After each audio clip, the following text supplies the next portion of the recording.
spoilers. In this video, I'm going to be talking about Chitose is in the Ramune Battle, Volume 2. So this continues the story of Chitose Saku and his group of friends, and I'll read quickly the back and then I'll talk about the specific volume and whether I think this series is worth continuing or not. So, L is for the way you lie to me. If a girl tells you she's dying to go out with you, you'd probably want to take her at face value, especially when she's as drop-dead gorgeous as Yuzuki Nanase. But if it seems too good to be true, it probably is, which is how Saku Chitose ends up pretending to be Yuzuki's boyfriend to catch a stalker. But as is so often the case with Yuzuki, there's more to her request than meets the eye. The couple's fake dating gambit may unearth some other truths that are very, very real. So, this does continue Chitose's story and that whole group of friends, and maybe hints at there actually being a main girl love interest focus for Saku, unless they totally decide to change the whole roots.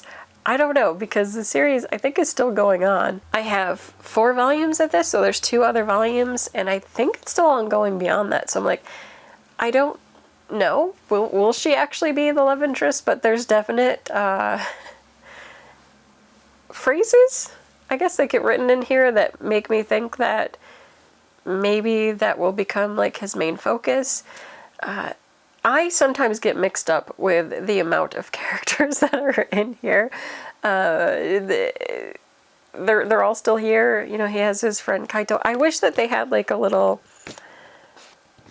like they have this picture, and I just wish they would have everybody's names at the top. Like I remember Kaito, and I think Kento was the one we helped in the last volume, and yeah, I can't remember all the girls. Like, I feel so bad about that.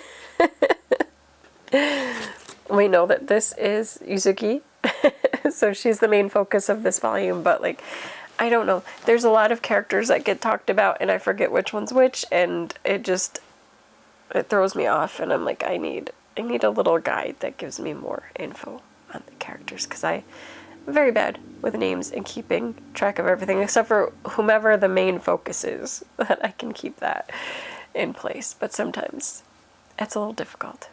Anyway, and this one, Saku Chitose is just doing his thing. You know, he's known as like the playboy. He's seen as just being like super handsome and whatever. That whole part's exhausting and I don't really care.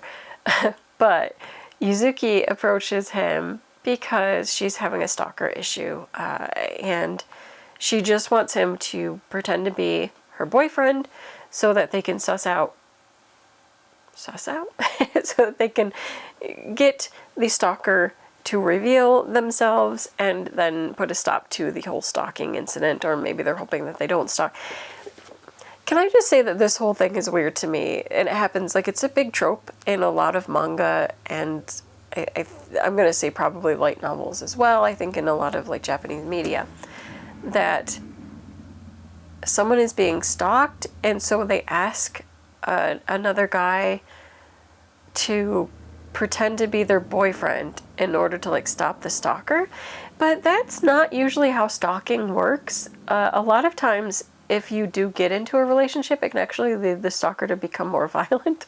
So, like, why is that a big trope there? Like, that's actually pretty dangerous. And even in here, that is, like, a dangerous situation for them.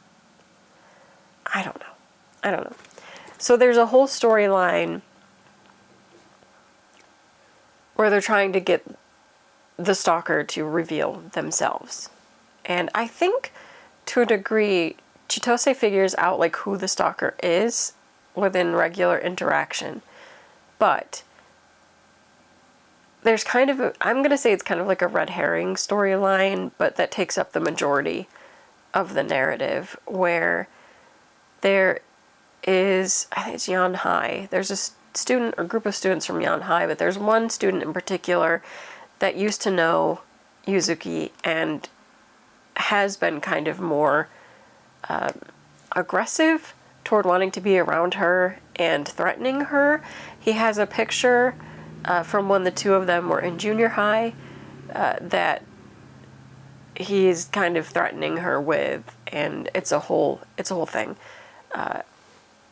So essentially, on top of it just being the relationship dynamic that sort of is slowly getting revealed between Chitose and Yuzuki, there's also like this whole Yuzuki's past, and it's a slight assault story, but not like as full on assault as it could have been, if you know what I mean. So I don't know. There's some scenes with like Chitose trying to get Yuzuki to confess to what happened. That's kind of uncomfortable. Like, I get it, but also like I don't know if that's actually the right approach to take. But in his approach, like, he's trying to get her to, I guess, use her own strength or see how strong she is and be able to face this bad thing that happened more head on, and then also because of that be able to face her attacker more head on. I don't know. That part rubbed me a little bit the wrong way. But there are some really cute scenes too in this one. Like, there's a whole festival scene with the whole yukata and everything that was really cute and sweet. It gets a little bit ruined towards the end, but not in like terribly ruined. But yeah, that was really cute. There's a lot of just rescuing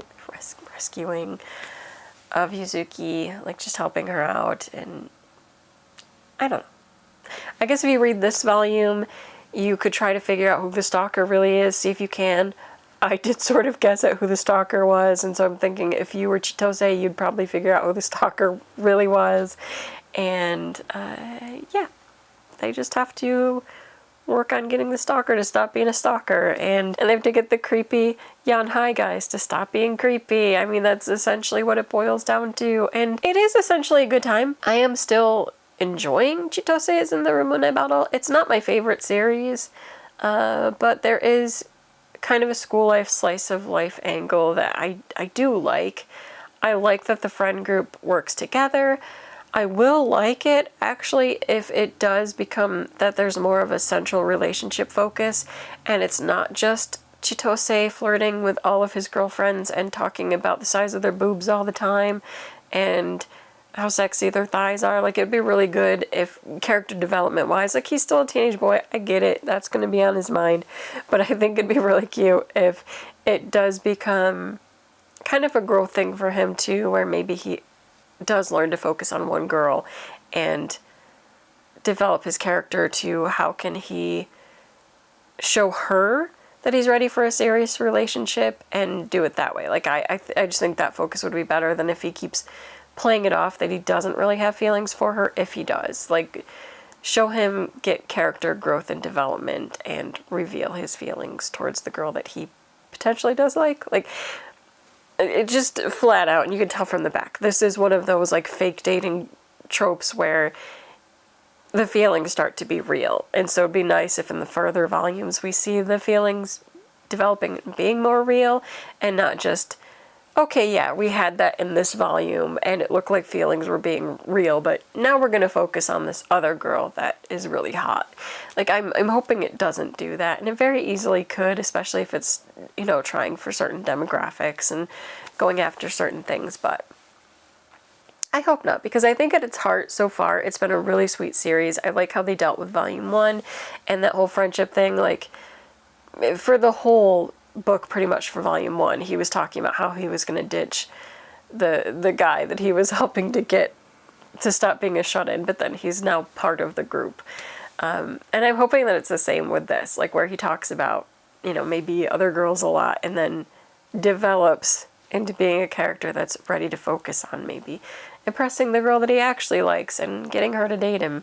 That'd be really, really nice. We'll see how it goes, because I do have 2 other volumes to go through, and we'll see how they're going. So far, not my favorite series, but I am still enjoying it enough to find out what Chitose does from here and does it become a sweet love story that's mainly focused on these two? I don't know. I like Yuzuki. I think she's a pretty good character. Again, I think some of the things that she's had to deal with did kind of suck.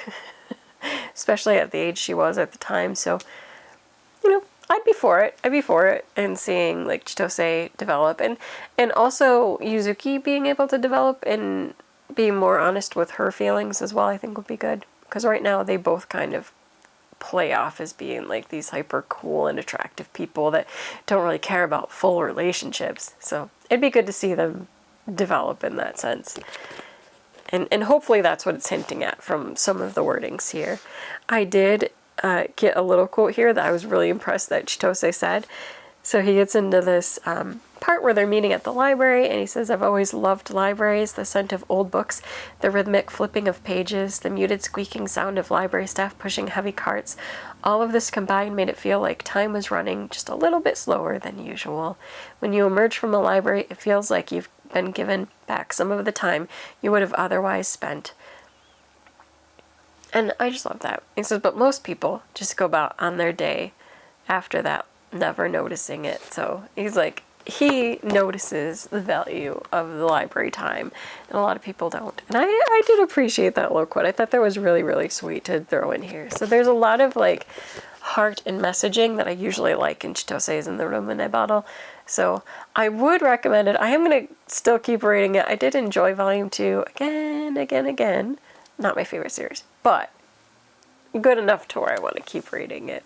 And that's it for this video. Until next time, bye.